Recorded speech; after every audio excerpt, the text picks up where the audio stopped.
జరుగుతున్నటువంటి ఎమ్మెల్సీ ఎన్నికలలో బీజేపీ ప్రభుత్వం గత 11 సంవత్సరాలుగా నిరుద్యోగ యువతకు ఉద్యోగులకు ఇచ్చినటువంటి హామీలు ఒక్కటి కూడా అమలు కాలేదు. సంవత్సరానికి 2 కోట్ల ఉద్యోగాలు ఇస్తామని చెప్పి మరి 200 ఉద్యోగాలు కూడా జిల్లాలలో ఇవ్వలేనటువంటి నిస్సాయ స్థితిలో ఈరోజు నిరుద్యోగ యువతకు ఉద్యోగులకు జవాబు చెప్పుకోలేక మరి ఎలాంటి ఆయన దగ్గర సబ్జెక్ట్ లేదు, చెప్పుకోవడానికి అభివృద్ధి లేదు. కాబట్టే నోరు విప్పితే హిందుస్థాన్, పాకిస్తాన్, ముస్లిం, హిందూ ఇది తప్ప ఇంకొక వర్డ్ లేదు. ఈరోజు నేను సూటిగా బండి సంజయ్ గారిని అడుగుతున్నా, పట్టభద్రుల ఎన్నికలలో ఓటు అడిగే నైతిక అర్హత మీకుందా?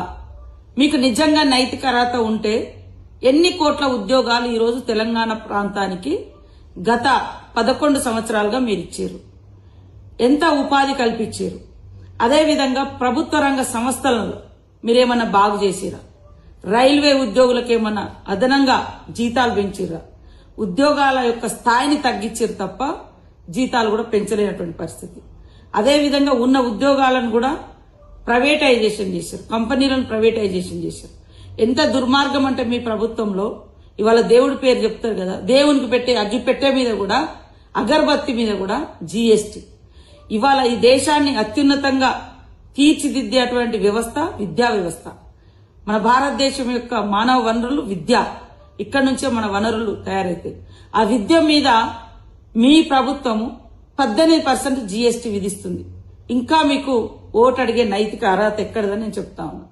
ఇలాంటి వాటన్నిటికీ జవాబు చెప్పలేక జీఎస్టీ గాని, విభజన హామీలు 11 సంవత్సరాలైనా విభజన హామీలకు అమలు కాలే తెలంగాణకు, అసలు తెలంగాణ ఏర్పాటుని వ్యతిరేకించిన మీరు ఇవాళ ప్రతిసారి ఎన్నికలు వచ్చినప్పుడు హిందూ ముస్లిం లేదా హిందుస్థాన్ పాకిస్తాన్ అని పాకిస్తాన్ తోటి భారతదేశాన్ని పోల్చి భారతదేశం యొక్క గొప్పతనాన్ని, ఔన్నత్యాన్ని, ఐక్యతను, అభివృద్ధిని, మరి మత సామరస్యాన్ని, ప్రపంచానికి ఆదర్శంగా ఉన్నటువంటి భారత రాజ్యాంగాన్ని కించపరచడం తప్ప మీకు దమ్ముంటే, మీకు నైతిక విలువలుంటే మేము ఇన్ని లక్షల కోట్లు తెచ్చి ఇక్కడ అభివృద్ధి చేసినాము, ఇగో ఇన్ని యూనివర్సిటీలు ఇచ్చినాము, ఇన్ని మరి మోడల్ కాలేజ్ స్కూల్స్ ఇచ్చినాము, ఇన్ని ఏకలవ్య ఇచ్చినాము, ఇంతవరకు మా ట్రైబల్ యూనివర్సిటీకి మీరు 11 సంవత్సరాలు అవుతుంది, కనీసం వర్క్ కూడా మొదలు పెట్టలేదు.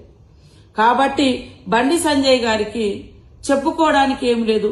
నిజంగా మీకు పాకిస్తాన్తో యుద్ధం చేయాలనుకుంటే భారత సరిహద్దుల్లో ఉన్నటువంటి సైనికుల దగ్గరికి వెళ్లి వారిని భుజం తట్టండి, వారి పోరాటంలో ఆ యొక్క యుద్ధంలో మీరు పాల్గొనండి.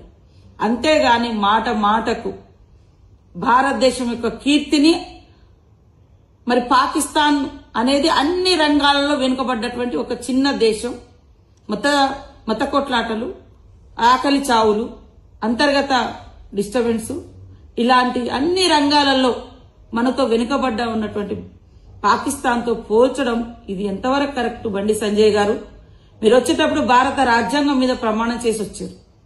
భారతీయులందరూ నా సోదరులే, భారత రాజ్యాంగాన్ని మనం కాపాడుతామని. ఈరోజు వితిన్ భారతదేశంలో ఉన్నటువంటి ప్రజల మధ్య మీ అధికారం కోసం, మీ సీట్ల కోసం ఇంత విభజన విద్వేషపు మాటలు అవసరమా? మీరు ఒక్క రోజన్నా మీరు గాని మీ పార్టీ గాని తెలంగాణకి ఇది చేసినామని చెప్పుకున్నారా? చెప్పుకోలేదు. ఎందుకంటే చేసింది శూన్యం. కాబట్టి పట్టభద్రులారా ఆలోచించండి. కాంగ్రెస్ బలపరిచినటువంటి మరి గ్రాడ్యుయేట్స్ ఎమ్మెల్సీగా నిలబడ్డటువంటి నరేందర్ రెడ్డి ఒక విద్యావేత్త, మరి ప్రజలందరి మధ్య జీవించేటువంటి నాయకుడు. ఈరోజు విద్యార్థులకు గాని డైట్ ఛార్జెస్ పెంచడం, నిరుద్యోగ యువతకు సంవత్సర కాలంలో 54,000 పైగా ఉద్యోగాలు ఇచ్చి రేపు మళ్లీ ఉద్యోగాలు కోడైపోగానే ఇవ్వడానికి మేము సిద్ధంగా ఉన్నటువంటి ప్రభుత్వాన్ని ఈరోజు మరి అత్యంత దారుణంగా విమర్శిస్తున్నటువంటి బీజేపీ నాయకుల నోర్లు మూయించండి. ఎమ్మెల్సీ నరేందర్ రెడ్డి గారి యొక్క 1వ ప్రాధాన్యత ఓటేసి అత్యధిక మెజార్టీతో గెలిపించి పనిచేసే ప్రభుత్వాన్ని సపోర్ట్ చేయండి, పట్టం కట్టండి. భావోద్వేగాలు సృష్టించి కొట్లాటలు సృష్టిస్తే చదువుకున్న యువతకు ఉద్యోగాలు, ఉపాధి రావు. గొడవలలో కేసులు పెట్టించే కుట్రలు తప్ప బీజేపీ రాజకీయము మిమ్మల్ని ఉద్యోగాలలో స్థిరపడే రాజకీయం కాదు. బీఆర్ఎస్ బీజేపీ దొందే. ప్రజల భావోద్వేగాలను రాజకీయ ప్రయోజనాల కోసం వాడుకోవడం, ఆ యువత మీద రకరకాలుగా ఇబ్బందులు పెట్టడం, తద్వారా వాళ్ళను వదిలేయడం.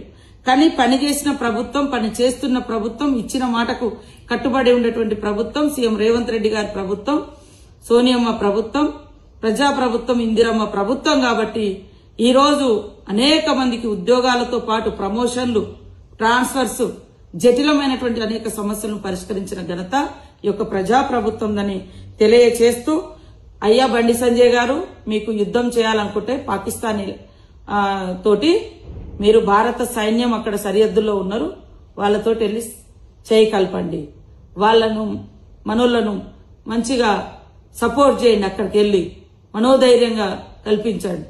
అంతేగాని దేశంలో కంట్రీలో యుద్ధ వాతావరణం తీసుకొచ్చేటువంటి మాటలు, ఇదొక కేంద్ర మంత్రిగా భారత రాజ్యాంగం మీద ప్రమాణం చేసి వచ్చిన నీకు ఇది తగదు. ఇది రాజకీయ అపరిపక్వతకు ఇది నిదర్శనం.